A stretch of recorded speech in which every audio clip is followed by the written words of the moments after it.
Metro Televidentes, a esta hora se inicia la rueda de prensa con el nuncio apostólico, con Monseñor José Libardo Garcés, que mañana se va a ordenar como nuevo obispo de la diócesis de Cúcuta. Transmitimos en vivo a través de nuestra plataforma digital Metro TV Oficial. Estamos acá en La Parada, en el barrio La Parada del municipio de Villa Rosario, en esta gran actividad que se realiza por parte de la diócesis de Cúcuta. Al fondo, como ya veían ustedes en la anterior transmisión, una gran cantidad de migrantes dando la bienvenida a estas personalidades eclesiásticas de Colombia y lógicamente del mundo. Transmitimos en vivo a través de nuestra plataforma digital Metro TV Oficial. Saludo cordial también a nuestros amigos de Villa Noticias Plus, de todo un poco, de las diferentes plataformas digitales que comparten esta transmisión que le genera el canal Metro Televisión. Ya se va a iniciar precisamente la rueda de prensa con estas importantes personalidades eclesiásticas del norte de Santander, Colombia y el mundo. Ya Monseñor José Libardo Garcés va a hablar precisamente de la situación fronteriza y cómo está trabajando aquí la Casa de la Divina Providencia. Escuchamos. Y es que este gozo no va a pasar, esta alegría y este amor de Dios que nunca nos deja, que nunca nos suelta. Este gozo no va a pasar, no va a pasar. Este gozo no va a pasar. Alabemos al Señor. Este gozo no va a pasar porque está dentro de mi corazón. El fuego cae, cae, los males salen, salen. Y el creyente alaba al Señor. El fuego cae, los males salen, los males salen, salen.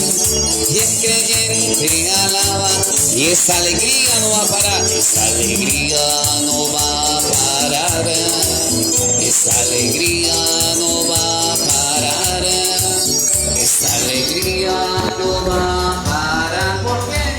Porque está dentro de mi corazón. El fuego cae, los males salen, salen, y el creyente alaba al Señor. El fuego cae, cae, los males salen, salen, y el creyente alaba al Señor. Y viva la fe, viva la esperanza, viva el amor de Dios. Viva la fe, viva la esperanza, viva el amor. Viva la fe, viva la esperanza, viva el amor. Viva la fe, viva la esperanza, viva el amor. Que viva Cristo, que viva Cristo, que viva el Rey. Que viva Cristo, que viva Cristo, que viva Cristo, que viva el Rey. Que viva Cristo, que viva Cristo, que viva Cristo, que viva y viva la fe. Viva la fe, viva la esperanza, viva el amor. Viva la fe, viva la esperanza, viva el amor. Viva la fe, viva la esperanza, viva el amor. Que viva Cristo, que viva Cristo, que viva el Rey.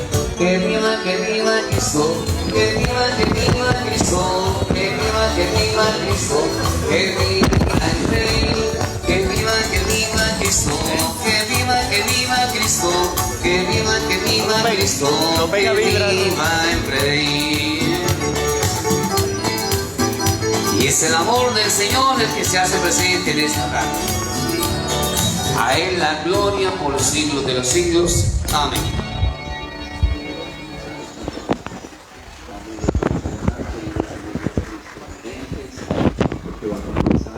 Muy buenas tardes para todos. Les saludamos en este viernes 19 de noviembre. Les extendemos un saludo muy cordial en esta tarde.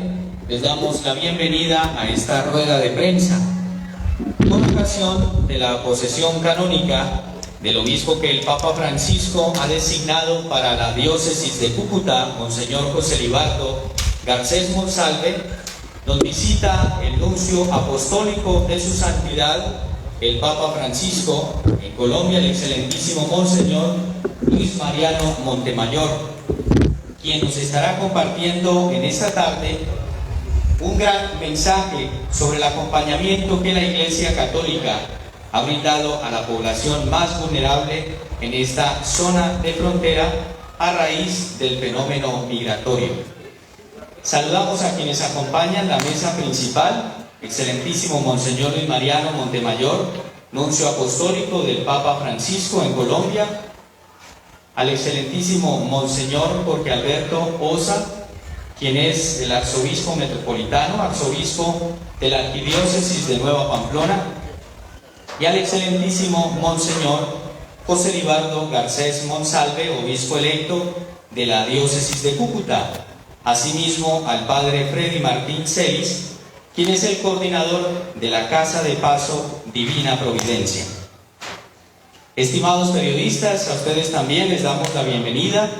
Esta es la Casa de Paso Divina Providencia, lugar que abrió sus puertas en el año 2017 para atender la grave crisis migratoria originada por nuestro hermano país de Venezuela. La Iglesia Católica de Cúcuta dispuso de todos sus esfuerzos para acoger, promover e integrar a los migrantes venezolanos y colombianos retornados, haciendo eco a las palabras del Papa Francisco, que hoy nos enseña que cada forastero que llama a nuestra puerta es una ocasión de encuentro con Jesucristo, que se identifica con el extranjero acogido o rechazado en cualquier época de la historia. Inicia esta rueda de prensa el excelentísimo Monseñor José Libardo Garcés Monsalve, quien es el obispo electo de la Diócesis de Cúcuta, quien nos presenta también un saludo. El otro José Libardo Garcés. En esta tarde doy un saludo de bienvenida a su excelencia Monseñor Luis Mariano Montemayor, nuncio apostólico de su santidad en Colombia, y a nuestro arzobispo metropolitano de la provincia de Nueva Pamplona, Monseñor Jorge Alberto Osa, a el padre Freddy, director de este programa, a los periodistas que nos acompañan para intercambiar en esta tarde con el señor nuncio apostólico, que estará abierto precisamente a dialogar con cada uno de ustedes y a expresar la cercanía del Santo Padre, el Papa Francisco, y de la Santa Sede, sobre todo en esta región de frontera, donde estamos comprometidos como Iglesia Católica y como Diócesis de Cúcuta para atender y ayudar a todos los migrantes que pasan por nuestra diócesis y a los colombianos retornados. Sean todos bienvenidos, a cada una de las personas que nos acompañan, que vienen diariamente a este lugar para recibir el apoyo material a través del almuerzo diario, pero también de la atención espiritual que merecen todos los que sufren y los más vulnerables y los más pobres que pasan por esta región de frontera, y que como Iglesia Católica y como Diócesis de Cúcuta, con todo el presbiterio, tenemos la conciencia de que nos pertenecen, porque somos seres humanos, hijos de Dios, y entre todos tenemos que caminar, como nos lo pide el Papa Francisco en este momento, en camino sinodal, caminando juntos, escuchando la voz de Dios y la voz del Espíritu Santo. Sea bienvenido, Su Excelencia, Monseñor Luis Mariano, Monseñor Jorge Alberto, a este momento que es un diálogo que sobre todo hace presente la Iglesia Católica y hace presencia el Papa Francisco a través de Su Excelencia el Nuncio Apostólico. Sean bienvenidos, y que este momento, también con los periodistas, nos ayude a tender lazos de unidad y comunión entre todos. Muchas gracias.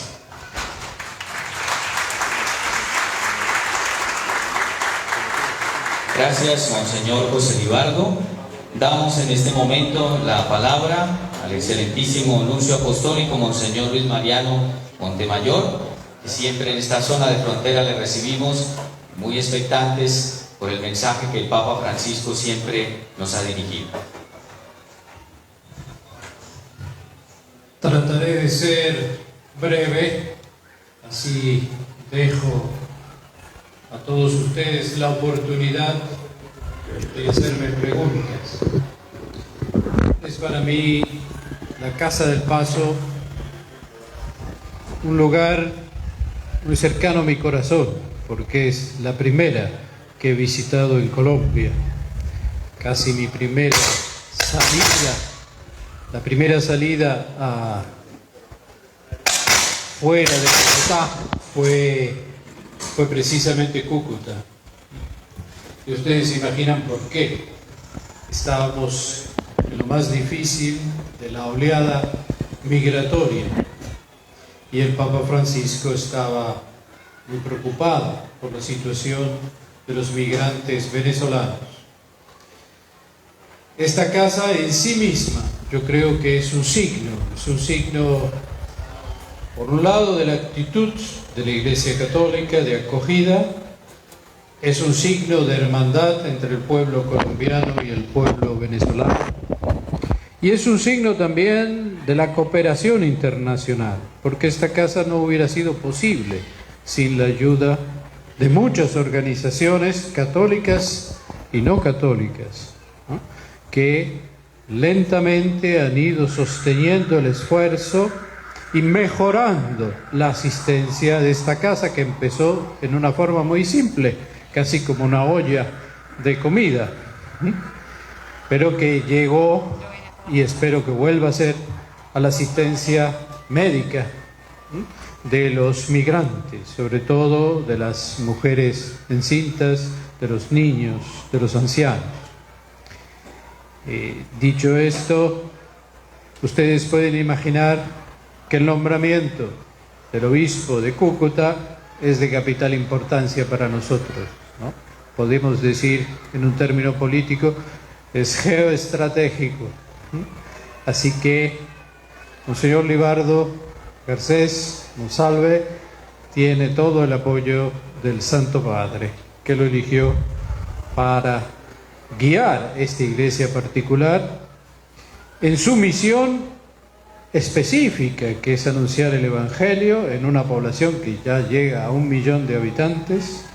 Cúcuta se ha transformado en una de las grandes ciudades de Colombia, pero también que es, digamos así, un puesto de vanguardia ante esta gran crisis que significa Venezuela, y esta gran crisis, me atrevo a decir, del narcotráfico, que envenena nuestros pueblos. Así que, Monseñor Libardo, lo apoyaremos con toda nuestra oración y con toda nuestra acción. Les paso entonces un poco la palabra para que me vayan haciendo preguntas. No tenemos límites, así que de tiempo, muchísimo. Alguna vez a terminar, pero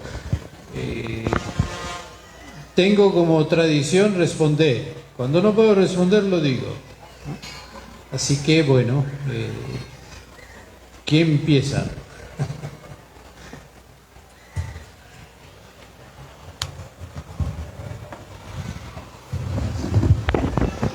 Monseñor, bienvenido a Cúcuta. Monseñor, usted es el representante diplomático del Papa Francisco en Colombia. Ya ha expresado la caridad que ha tenido la Iglesia Católica. Desde la diplomacia, ¿cuál ha sido el aporte del encargo que ha tenido para poder establecer puentes, consensos entre estos dos gobiernos? Usted llegó en el 2018 a Colombia y ya estaba esta crisis migratoria, ya estaba andando y este fenómeno no se ha detenido. ¿Cuál ha sido ese aporte desde su titular de la Nunciatura Apostólica como diplomático en Colombia frente a estrechar lazos entre estos gobiernos?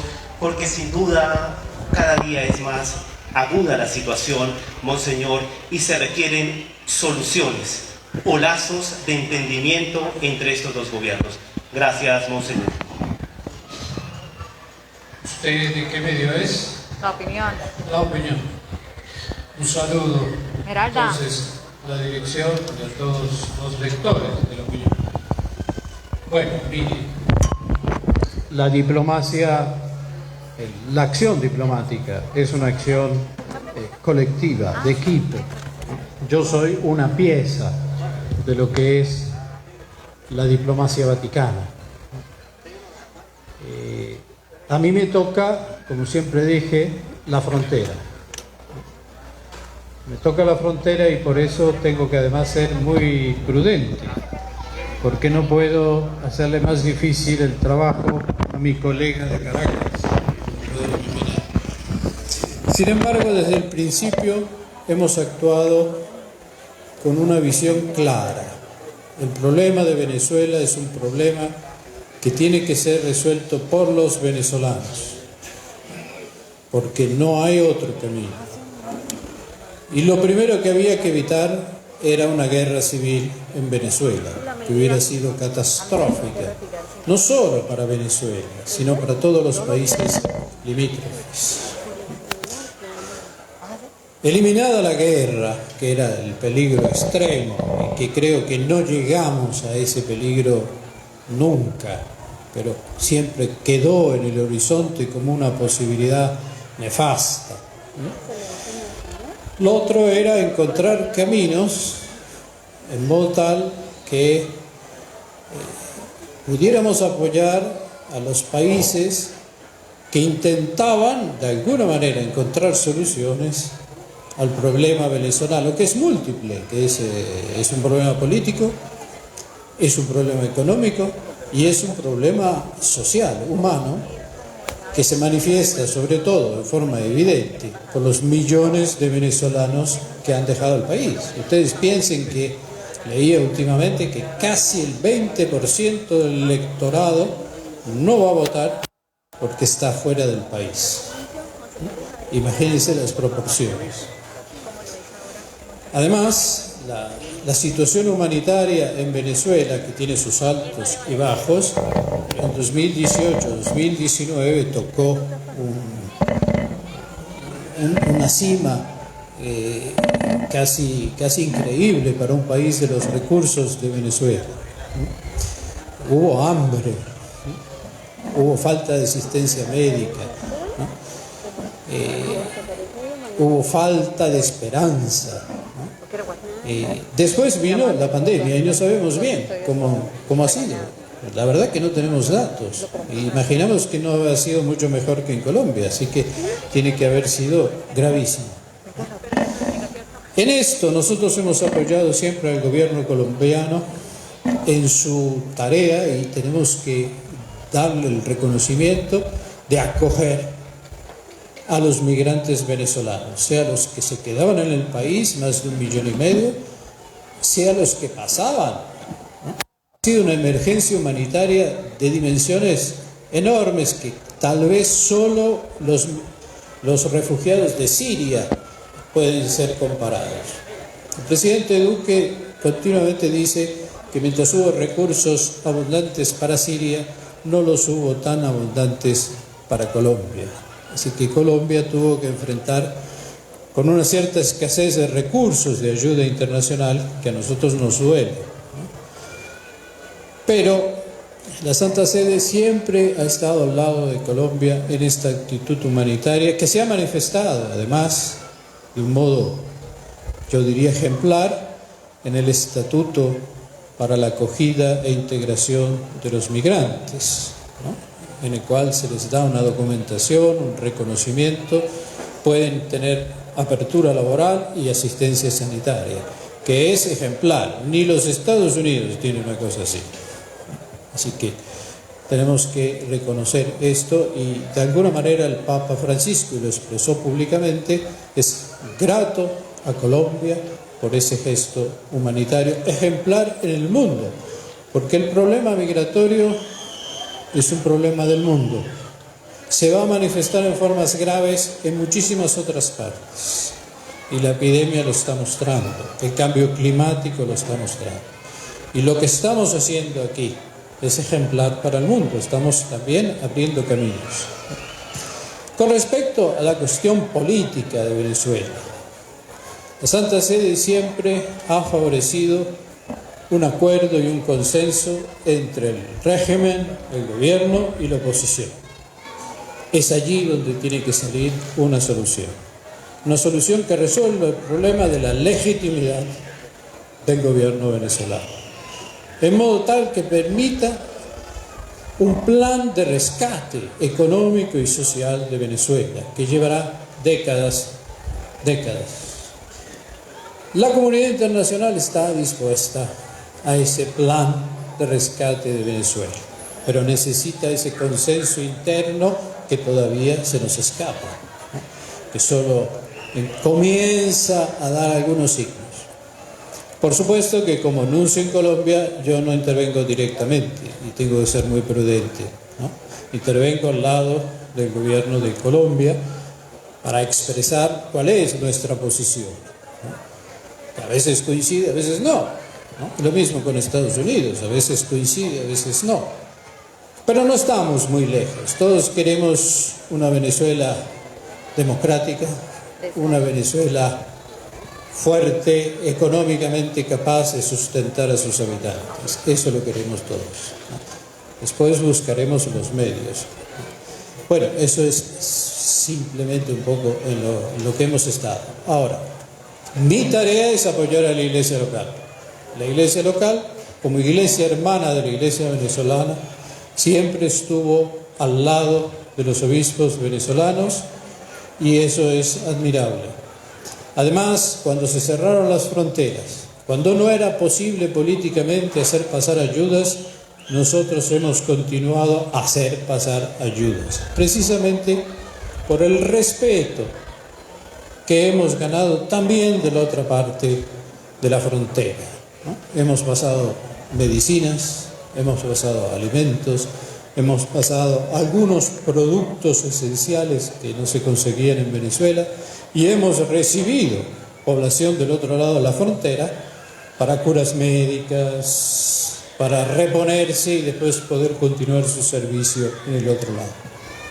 Y eso ha sido continuo, ha sido muy obstaculizado por la pandemia, pero no porque no hubiéramos intentado hacerlo.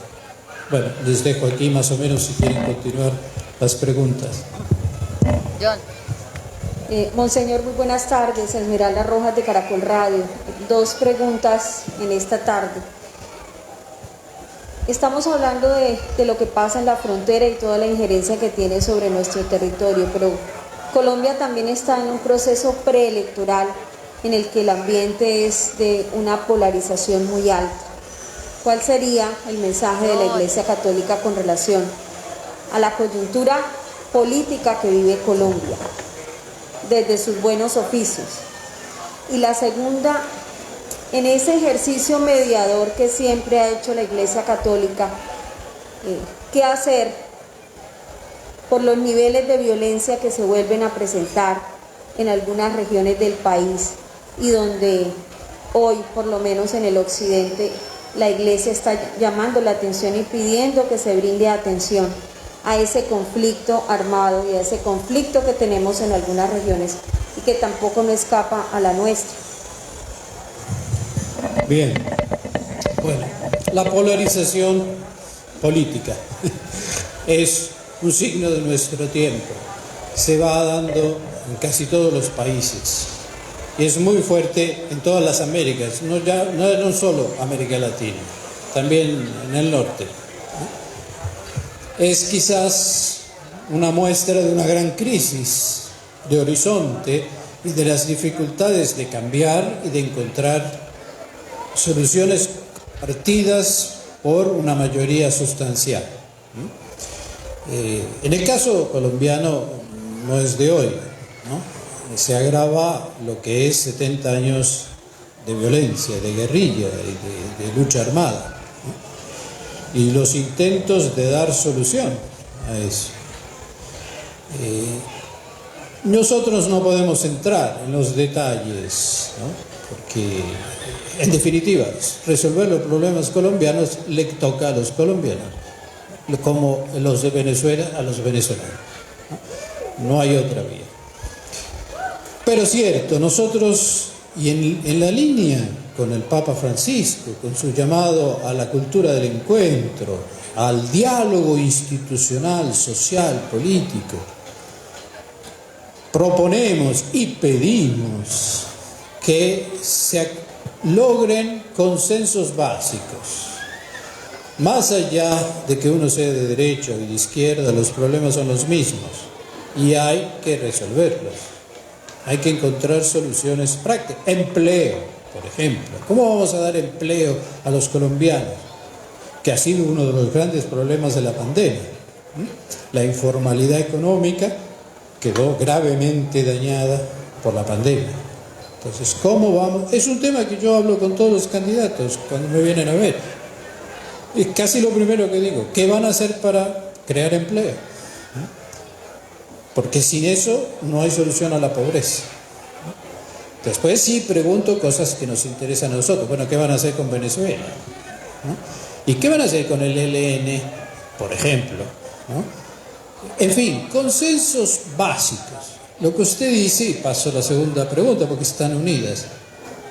¿Qué van a hacer para hacer presente al Estado en las regiones que han sufrido ausencia crónica del Estado? Venimos de ver un informe de las fuerzas militares colombianas en el cual ellos identifican como primera causa del conflicto la ausencia del Estado. Y lo dice una de las instituciones del Estado que ha estado en el frente de batalla, podemos decir. Y la ausencia del Estado significa una presencia efectiva de gobernabilidad, de servicios, de atención a las necesidades de la población. Los obispos del Chocó, supongo que usted se refería a eso, vienen de decirlo con bastante dureza, diría yo, pero después de una visita humanitaria, de 11 visitas humanitarias. El Chocó es una de las regiones en las cuales la carencia de presencia efectiva del Estado con todas sus instituciones, justicia, salud pública, gobernabilidad concreta en las intendencias, gobernaciones, etc. Es una zona crítica, pero no es la única. Aquí también en la frontera hemos tenido ese problema histórico, ¿no? El Catatumbo no sería el problema que es si el Estado colombiano hubiera estado más efectivamente presente, ¿no? Y la frontera es grande, ¿eh? Pero el Nariño, el Valle del Cauca, ¿no? Y se puede multiplicar toda la zona amazónica, el Putumayo, el Casanare, la Amazonia, ¿no? Creo que es la hora que los políticos colombianos se propongan una política de, no digo ocupación territorial, que sería una visión muy militar, pero sí de presencia estatal, precisamente para estar al lado de sus ciudadanos, que es su obligación, porque el Estado está para el bien común de los ciudadanos, no para servirse a sí mismo, ¿no? Y eso es fundamental, sobre todo los estados democráticos. Y Colombia es una democracia, ¿no? Cuando se la critica a veces es porque se la considera una democracia y se pide que esté a tono, ¿no? Bueno, yo creo que es un tema de la campaña electoral. Sabemos que no se puede cambiar la historia del día de la noche al día, del día a la noche, pero tiene que haber una propuesta, y tiene una propuesta compartida, ¿no? Consensuada. No creo que haya un solo colombiano de derecha o de izquierda que se niegue a la presencia del Estado colombiano en su propio territorio en favor de los ciudadanos. Creo que eso es un tema que tiene que salir, tiene que estar. Nosotros lo decimos. Los obispos del Chocó lo han dicho en voz alta porque tienen una situación muy crítica. Yo la he seguido bastante, he visitado algunas zonas, desde Apartadó hasta Ismina, y les puedo asegurar que es a veces vergonzoso, sinceramente, ¿no? Pero no es la única. Entonces, nosotros proponemos, sin entrar en favoritismos, lo decidirán los ciudadanos, pero que los grandes temas del bien común sean consensuados, porque gane quien gane, va a tener que gobernar para todos. Y eso es nuestra posición.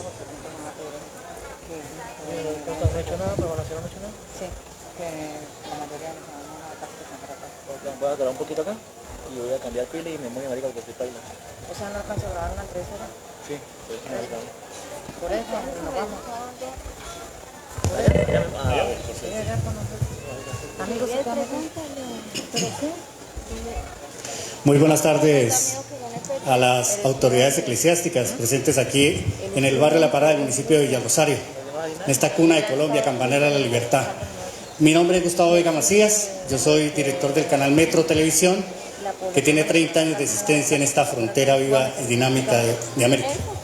Es grato tener nuevamente un obispo aquí en la diócesis de Cúcuta, y pues ya habíamos tenido la oportunidad de dialogar con él precisamente en Villa del Rosario, allá donde están haciéndole un servicio especial a la gente migrante, que le están enseñando todo lo que tiene que ver con las confecciones. ¿Qué hacer para que los hermanos venezolanos entiendan que la situación ha cambiado y que no se les debe entregar solamente el pez, sino enseñarles a pescar?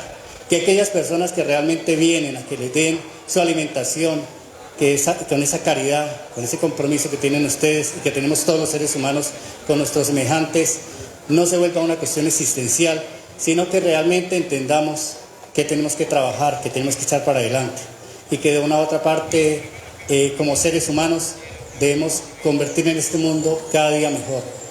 Yo me siento muy complacido de que ustedes estén aquí en Villarrosario, especialmente en este hogar, que es el hogar de la Divina Providencia, que le ha hecho mucho beneficio a estos hermanos nuestros.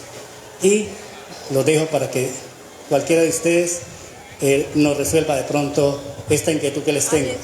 ¿Cómo hacer para que la gente entienda que ya la pinta, el real, la jeva, el whisky, todas esas cuestiones ya pasaron y que hay que empezar a trabajar precisamente por una nueva Venezuela y por realmente cambiar este país, que es nuestro país, Colombia, para que el año entrante, que haya nuevas elecciones, tengamos nuevos gobernantes y que este país, estos dos países, sigan siendo países hermanos.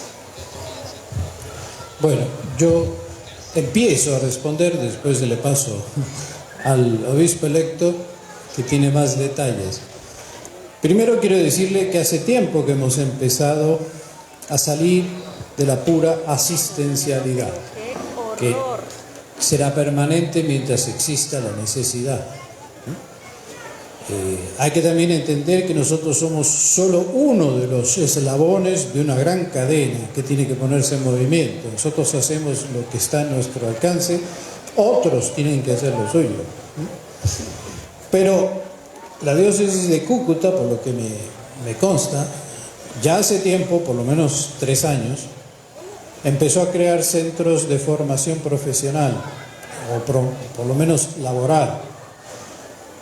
Primero, para dar una capacitación que permita la integración en el mercado laboral, o para encontrar medios de autosubsistencia que no sean simplemente recibir una ayuda caritativa.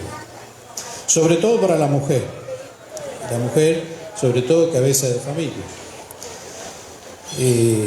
2 detalles se los puede dar el obispo. Ahora, claro que la solución sería rescatar la economía venezolana, es evidente, lo tenemos claro todos. No sé si las autoridades venezolanas lo tienen claro todavía, pero nosotros sí. Hay voluntad, y lo dije, de la comunidad internacional para ayudar a rescatar la economía venezolana. Usted sabe que el nivel de crisis económica de Venezuela, con la pérdida de recursos técnicos, es tal que esto es una tarea de décadas. No es que se abre el grifo del petróleo y van a resolver el problema. El aparato productivo venezolano está destruido. La ayuda internacional es masiva. Solo las Naciones Unidas podría asumirse la responsabilidad de recoger de alguna manera la colaboración de las distintas naciones y agencias para un rescate de ese tipo, que sería casi único en la historia después del plan Marshall de rescate de una Europa destruida. Es posible. Hace 2 años había recursos para empezar, pero no hubo consenso político, lamentablemente, ni interno ni externo. Hubo una gran tensión que imposibilitaba cualquier acción directa. Hay que crear las condiciones para un consenso mínimo interno, mientras van resolviendo el problema político, que es enorme, en modo tal que se pueda hacer una acción efectiva. Primero, sobre las necesidades sociales urgentes, salud y nutrición, pero sobre el sector productivo. Ahí nos encontramos también con un problema ideológico, así cómo hacerlo, ¿no? Que de alguna manera se reproduce en toda América.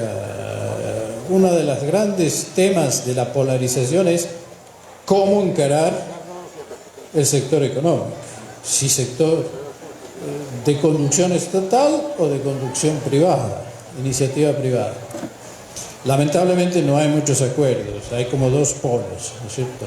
Pero hay que ir encontrando, y eso no depende de nosotros. Es decir, nuestra doctrina social es clara. Nosotros siempre hemos defendido el derecho de la propiedad privada, de la iniciativa privada, de la propiedad productiva privada. Creemos que el Estado es subsidiario, no tiene que monopolizar y sustituir al sector privado. Pero no nos oponemos a una acción estatal efectiva en áreas donde el sector privado es ineficiente o no le interesa porque no hay ganancias. Entonces las cosas a veces no son ideológicas. Las soluciones tienen que venir desde la práctica.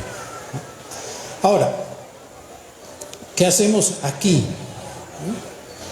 Por lo pronto, lo dije, uno de los temas de mis conversaciones con los candidatos a la presidencia es cómo van a crear empleo.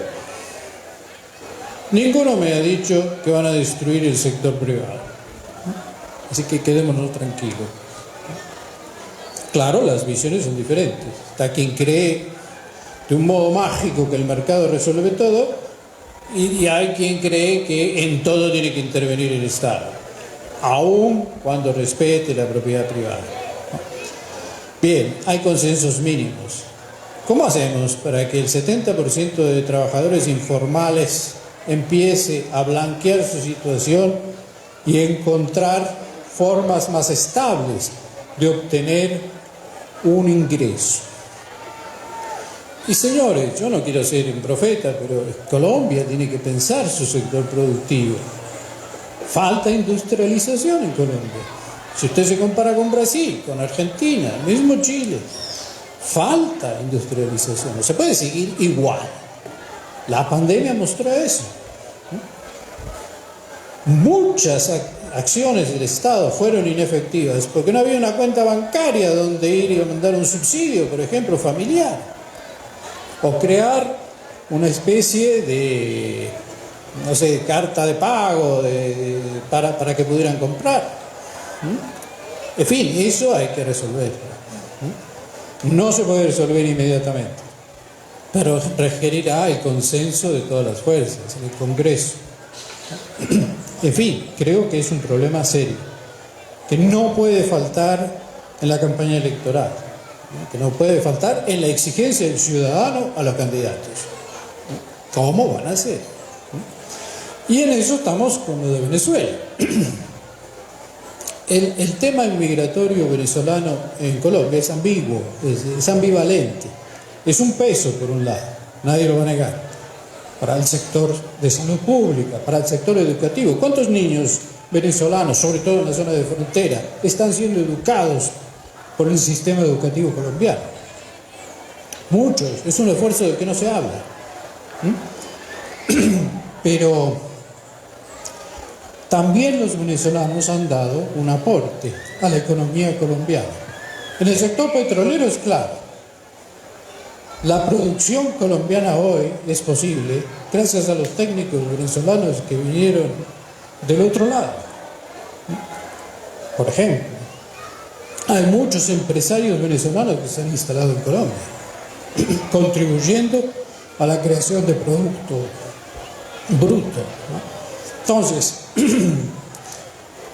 yo creo que la pregunta es justa. ¿Cómo pasar? Sobre todo con el 1,5 millones de venezolanos que hemos registrado, que está registrado, que quiere trabajar. ¿Cómo dar una propuesta orgánica, educativa, capacitación, vivienda, para que no haya hacinamiento, que termina en criminalidad? Y cómo, bueno, también iniciativa empresaria. Porque sin hablar simplemente de actividad informal, ¿no? Sí, hay que hacerlo, hay que pensarlo bien, porque si no es un peso imposible para el Estado colombiano, por más ayuda internacional. Y puede crear conflictos con la población local. Y a nivel concreto de la diócesis, nos hemos planteado esa misma situación de cómo resolver el algo, porque no lo podemos resolver todo, pasando de ese asistencialismo del cual usted hablaba, a crear como programas sociales que nos ayuden a ayudarle a las personas al emprendimiento. Hemos dado pequeños pasos este año con el taller Luis Bariara, que sobre todo recibe mujeres cabeza de hogar para formarlas en modistería. Y hemos graduado algunas alumnas este año, ya van 2 promociones, 120 personas cada una. Y en el asilo Andrensen estamos con el programa Las Delicias de la Niña María, que también se busca darles una capacitación a todas estas mujeres, sobre todo cabezas de hogar, que están desprotegidas y que tienen que pedir su pan diario y su comida diaria, para enseñarles el arte de la repostería, de la panadería. Hoy graduamos esta mañana otro grupo de mujeres. Esta mañana a las 9:30 de la mañana estaba allí, y precisamente es dando pequeños pasos en lo que podemos hacer, porque no lo podemos hacer todo, pero aportamos lo que tenemos, los 5 panes y los 2 peces. Como decía en el Evangelio, el que los tenía es muy poco, pero los entregamos. Y eso nos ha permitido que estas mujeres vayan a su vecindario donde viven y puedan crear con pequeñas, no se necesitan grandes capitales para empezar a trabajar, sino lo que tienen a la mano. Y allí han podido pasar ya 3 grupos de mujeres graduadas también en este programa, en la que hemos tenido también cooperación internacional, cooperación de las agencias católicas de Alemania, de Estados Unidos, y no católicas también, agencias de la Iglesia y también fundaciones privadas, de personas privadas que miran hacia nosotros y que nos confían esta formación de personas.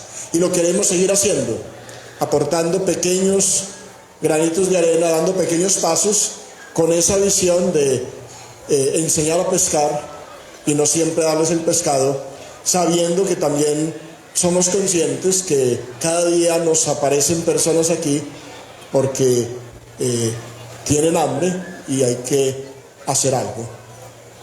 No lo solucionamos todo, pero hacemos lo que podemos, y el mejor esfuerzo. En síntesis, aportamos nuestros 5 panes y los 2 peces. Y para terminar, simplemente, otro tema, el microcrédito y el crédito productivo. Cómo transformar el sector financiero con ayuda estatal, porque ahí se necesita la ayuda financiera estatal, para apoyar a la pequeña y la mediana empresa, que es la más golpeada durante la pandemia, que es la que crea un empleo que no será satisfactorio, pero es digno. Eso es importantísimo. Nuevamente, Monseñor, y es el tema de la renovación de los jerarcas en norte de Santander. Va a llegar un nuevo obispo a Tibú, tenemos a Monseñor Jorge Alberto en Pamplona, Monseñor José Libardo, también el obispo de Ocaña. ¿Cuál sea esa ruta que pueda trazar la Iglesia para atender este fenómeno migratorio que se extiende en todo el país, pero que en norte de Santander, Cúcuta, se ha convertido en la principal ciudad receptora? Y una segunda pregunta: ¿el Papa Francisco está al tanto de este fenómeno migratorio? ¿Qué le ha dicho Monseñor Luis Mariano Montemayor frente a esta situación que cada día evoluciona y que cada día crece? Muchas gracias. Bien, empiezo por lo segundo. Sí, el Papa está muy al tanto. El tema migratorio es para él una de las crisis de nuestro tiempo. A eso se ha agregado la crisis económica creada por la pandemia. Él alienta continuamente los centros de reflexión y los centros de poder a que encaren estos dos grandes problemas que pueden llevar, si no son encausados, a amenazar la paz mundial. Eso es una realidad. En el caso nuestro, bueno, él está bastante al tanto, informado de las condiciones actuales y sobre todo ha apoyado mucho la iniciativa del gobierno colombiano de regularización de los migrantes venezolanos, porque es una iniciativa que va a contramarcha de otros países de América Latina y tal vez de otras partes de América. Cierto que el Papa a veces se enfoca más en otras crisis como el problema migratorio en el Mediterráneo, ¿no? Se lo ve que visita Lesbos, ahora va a Grecia, etc. Pero no es que deje de pensar en nosotros, como sigue pensando en el gran problema migratorio del norte de África, ¿no? Que es gravísimo y del cual no se habla, ¿no? Respecto a la provincia eclesiástica, yo les decía al arzobispo que tengo aquí a mi lado, arzobispo Nueva Pamplona, que yo me sentía responsable de haber prácticamente desmantelado la provincia eclesiástica, porque los obispos de aquí fueron a otras zonas de conflicto porque sabían lo que es un conflicto. Pero creo que estoy cumpliendo. Poquito a poco hemos ido cubriendo. Lo que les acabo de decir esta mañana es, bueno, ahora que están todos, tienen que mejorar la acción concertada, común, de todas las diócesis, tanto a nivel interno, la formación en los seminarios, por ejemplo, la formación del clero, ¿no? Cómo enfrentar juntos los problemas comunes, el migratorio, lo tienen todos, en mayor o menor medida, ¿no? El problema de la violencia, el narcotráfico, el ELN, los grupos criminales, etc. ¿Qué posición común? Se me está acabando la voz, pero bueno. Esto lo hemos previsto, lo estamos previendo, pero depende ahora del arzobispo que coordine bien la acción de los obispos. Les paso que me hagan otra pregunta.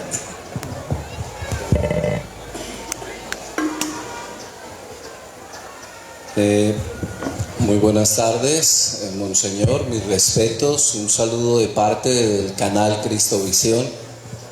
Nos complace mucho que esté presente con nosotros y en esta visita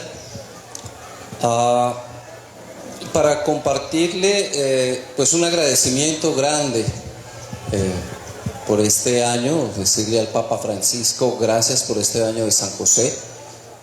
Hay una inquietud y es que pues necesitamos 2020 años para que fuese el primer año josefino que en el canal nos lo hemos disfrutado, lo hemos tenido muy en grande, lo hemos enaltecido. Hoy propiamente, día 19, el último 19 de este año de San José, la pregunta sería, me imagino que será el patrono de este sínodo que hemos comenzado, de este caminar sinodal. Y bueno, ¿cuándo tendríamos, como decir, esa oportunidad nuevamente de poder celebrar a San José? Esa sería como la primera pregunta. La segunda, hemos visto en este recorrido por la diócesis la formación en panadería para mujeres cabeza de familia, hemos visto la formación en modistería, en esta especialización para migrantes y también para colombianos que han llegado. Hablando con otra persona me decía, bueno, y la formación teológica, ¿cuándo la iglesia va a dar una apertura? ¿Cuándo escucharemos decir que se abran las universidades para que empecemos un milenio fortaleciendo teólogos, laicos en cada parroquia? Ojalá hubiese un decreto que dijese cada parroquia debe patrocinar un teólogo, sería maravilloso que sirvan. ¿Cuándo será que tendremos una universidad gratuita para que estudiemos teología? Ya que los costos universitarios son grandísimos, un semestre 2-3 millones de pesos, se estudia es por amor, una maestría 20 millones, un doctorado 60 millones en nuestras universidades católicas. Sería maravilloso si hubiesen becas para laicos que van a servir apasionadamente en las parroquias, en las diócesis, en nuestra iglesia. Esa es una inquietud también para este caminar sinodal.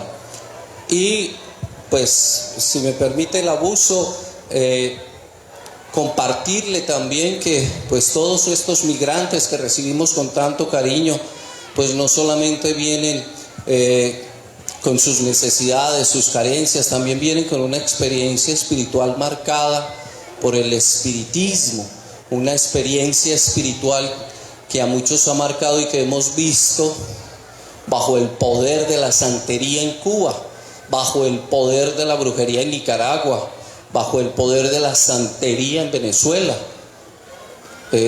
Personas que han venido de allí me dicen que para pertenecer al gobierno venezolano hay que ser santero. Entonces, ¿qué preparación tenemos para ello? ¿Qué nos aconseja dentro de su sabiduría para que podamos estar alertas, orar más? Este país le pertenece al corazón de Jesús. Nuestra potestad se la hemos dado a Él para que reine su corazón y su amor. Pero necesitamos estar más alertas, orar más. ¿Qué consejos nos podría dar? Perdónenme y excúsenme el abuso. Nos encanta tenerlo aquí en el canal Cristovisión y toda Colombia lo está escuchando y pues nos complace este momento. Espero que me dé la voz. Además son de casa.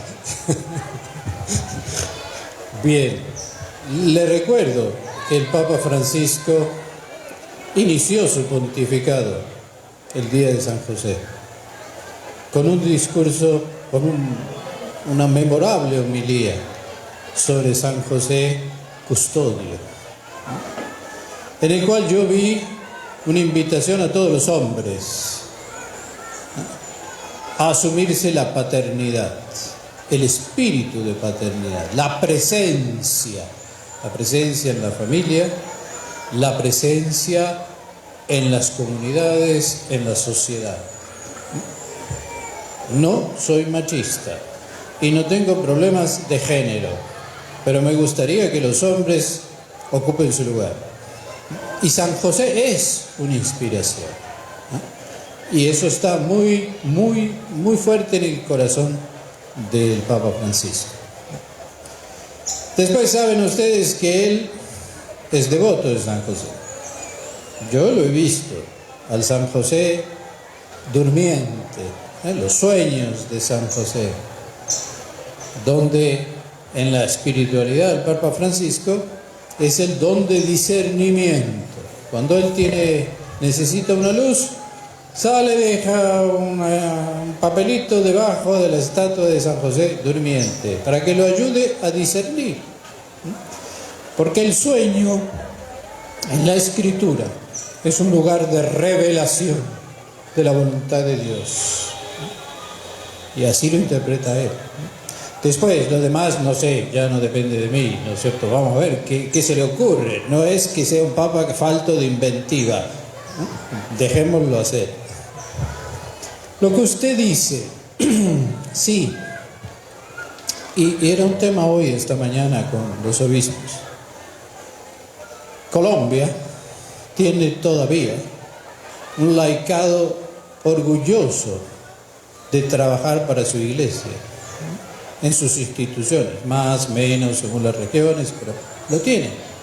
Fiero de su catolicidad, pero que necesita formación. Necesita, ¿no?, educar la fe.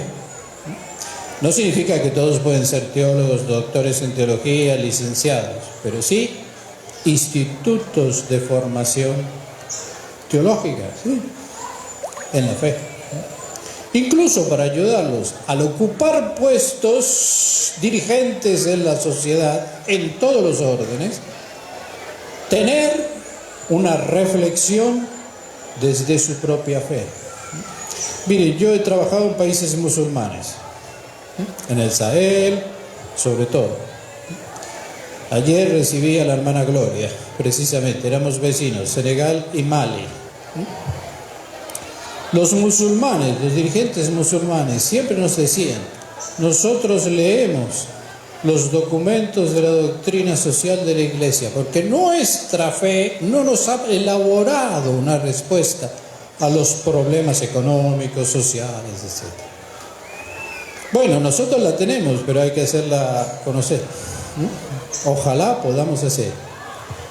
Yo repito, no es un tema de universidad, pero sí de institutos de formación religiosa y de formación religiosa en los movimientos, en las parroquias. Y bueno, hay que trabajar, porque también tenemos el sector universitario, Nueva Pamplona, por ejemplo, ¿no?, aquí, que exige un diálogo continuo, iniciativas culturales juntos. No es simplemente tener capellanes, ¿no? Pero eso supone un laicado y una acción y una interacción entre el clero, los teólogos y el laicado. Y bueno, sí, es una propuesta. Recójanla. Bueno, otra pregunta. No sé si quedó algo. No. Bien.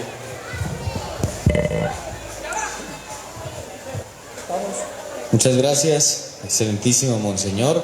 No sé si el arzobispo de Pamplona también, de Nueva Pamplona, quiera dirigirnos un mensaje en esta tarde de saludo a esta ciudad que recibe a su nuevo obispo. Buenas tardes a todos los fieles de la diócesis de Cúcuta. Están bajo la protección de San José. Entonces ahí juega también San José. Me alegra poder estar acá esta tarde y acompañar al señor Nuncio y a Monseñor José Libardo. Y me alegra de que él, al iniciar su labor pastoral, apostólica, ya como obispo, ya en la antesala de su posesión canónica, haya visitado hoy muchos lugares con la gente sencilla en sus parroquias, con los sacerdotes. Y que estemos aquí esta tarde también es muy importante porque es un centro de la presencia viva de la Iglesia, de toda la Iglesia, acompañada por muchas instituciones, pero de la Iglesia en tantas personas laicas que están comprometidas aquí ayudando y manifestando su fe. Entonces también es un reconocimiento para ellos, para todos, para animarlos y para seguir trabajando unidos, juntos. Como dice el señor Nuncio, y nos decía en la pregunta de la opinión, si la provincia eclesiástica se ha renovado. El más antiguo y también más viejo soy yo, y estoy cumpliendo apenas 2 años en estos días, y muy encerrado por la pandemia. Bueno, no nos encerró tanto, gracias a Dios, pudimos salir y visitar unidades y acompañar también a la diócesis de Tibú. Nos alegra que ya la provincia esté plenamente, digamos, ocupada con sus pastores y con la ayuda, también colaboración nuestra fraternal, apoyarnos en el trabajo apostólico y en el acompañamiento de nuestras comunidades. Para mí es un motivo de mucha alegría, por eso estar hoy acá, y los animo a seguir con este trabajo de presencia de nuestro Señor Jesucristo. Hay una santa, la Santa Sor María de la Cruz, Juana Jugán, decía que el pobre es nuestro Señor Jesucristo, y les decía también a las hermanitas de los pobres: y ustedes son nuestro Señor Jesucristo para el pobre. Entonces es muy importante reconocer en el necesitado la presencia del Señor, pero acompañarlos de tal manera que ellos vean en nuestro comportamiento y en nuestro cariño, en nuestro afecto, la presencia del mismo Jesucristo.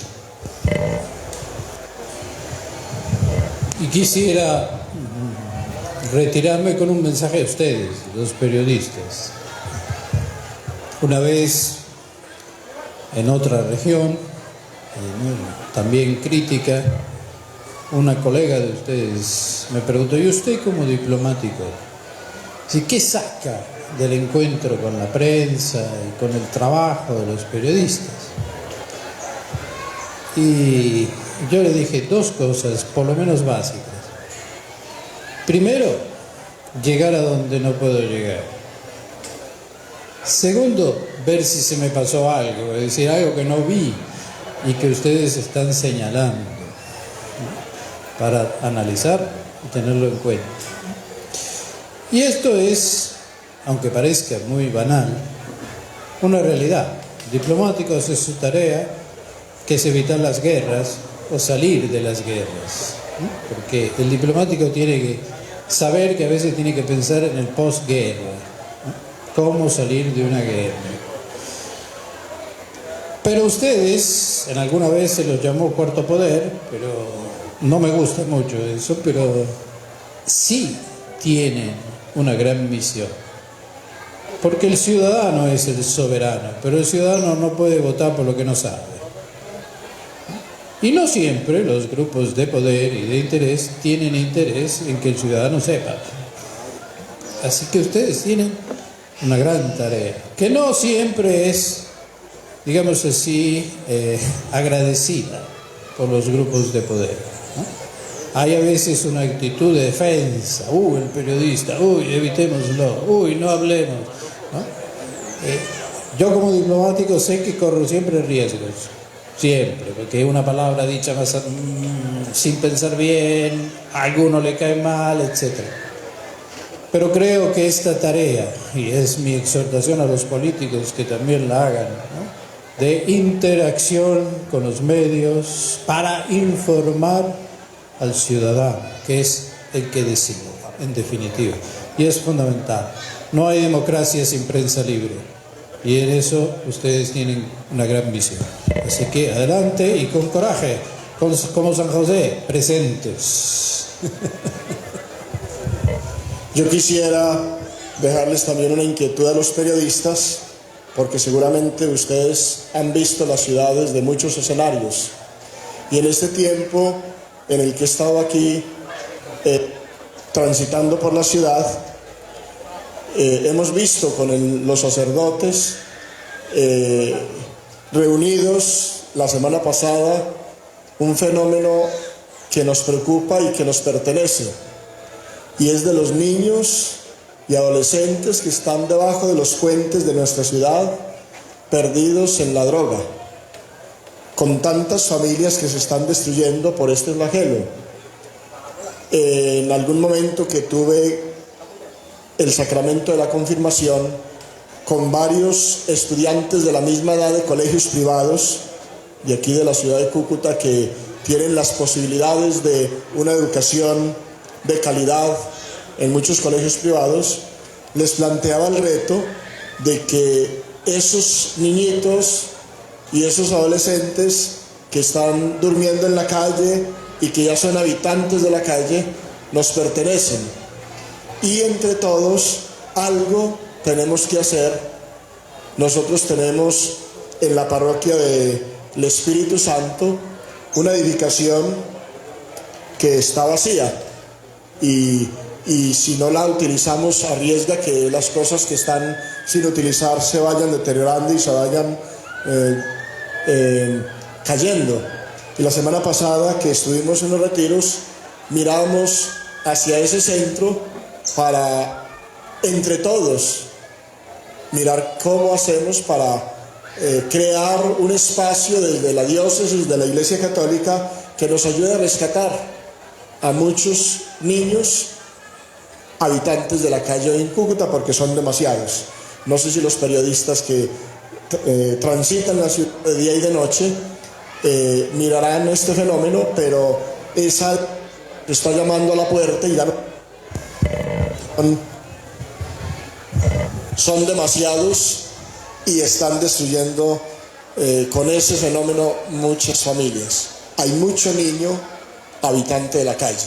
Les dejo esa inquietud porque ustedes serán los altavoces para la ciudad, para la ciudadanía de Cúcuta, que nos ayude precisamente a unir fuerzas y mirar a ver qué hacemos. Esta tarde tendremos un encuentro con las autoridades, tanto de Cúcuta como con la sociedad de Cúcuta enseguida y con la de los municipios. Y nos preocupa esa realidad tanto en Cúcuta como en los municipios.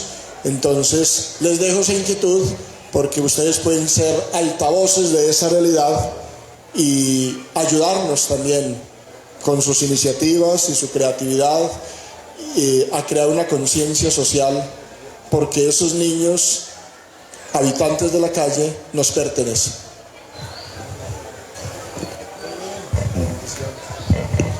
Bueno, los bendigo. Esto es Colombia. Yo decía en un encuentro, yo no puedo ir a un shopping sin bendecir por lo menos 7 o 8 colombianos. En nombre del Padre, y del Hijo, y del Espíritu Santo. Amén. Te pedimos, Señor, que nos bendigas a todos, que nos permitas estar presentes en nuestras respectivas responsabilidades con un espíritu de servicio. Bendice a estos hijos tuyos, Dios Padre Todopoderoso, Padre, Hijo y Espíritu Santo. Amén. Id en la paz de Cristo. Demos gracias a Dios. Muchas gracias por todo. A ustedes. Y a ustedes también, los de aquí de la casa. Un gran saludo.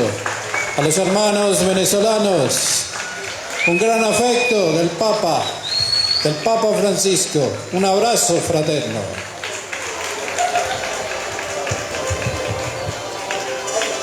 Bueno, queridos amigos cristovidentes. Muy bien, a esta hora termina precisamente esta rueda de prensa por parte del nuncio apostólico de Monseñor Garcés también, que se va a despedir de esta comunidad migrante que se encuentra al fondo aquí de la Casa La Divina Providencia. Vamos hacia el fondo. Transmitimos en vivo a través de nuestra plataforma digital Metro TV Oficial. Ven ustedes en este momento el nuncio apostólico, delegado, el embajador del Papa Francisco, acompañado de mañana, que se va a hacer precisamente la posesión del nuevo obispo de la diócesis de Cúcuta. Observan ustedes en este momento, se está haciendo entrega de los alimentos para las diferentes personas que se encuentran aquí presentes en este momento. Gracias, Padre, mi vida es tu vida. Tus manos amadas a mi barro. amables metrotelevidentes, hemos transmitido desde aquí, desde la Casa de la Divina Providencia en el barrio La Parada, esta importante rueda de prensa con el nuncio apostólico, también con el nuevo obispo de la capital norte santandereana de la ciudad de Cúcuta, con el encargado de lo que tiene que ver con el arzobispado de Pamplona y lógicamente con todas estas autoridades eclesiásticas. Al fondo ustedes observan los hermanos venezolanos que han recibido precisamente estos detalles. Vemos niños, vemos mujeres presentes aquí en esta importante actividad organizada por la Diócesis de Cúcuta. No se les olvide compartir nuestras notas de nuestra página Metro TV Oficial. Con la cámara de Steven Leonardo Vega Palacios, les habló Gustavo Vega Macías. Muchas gracias también a nuestros queridos amigos de la página Villanoticias Plus, De Todo Un Poco y Notivilla. Que estén muy bien, que pasen una feliz tarde.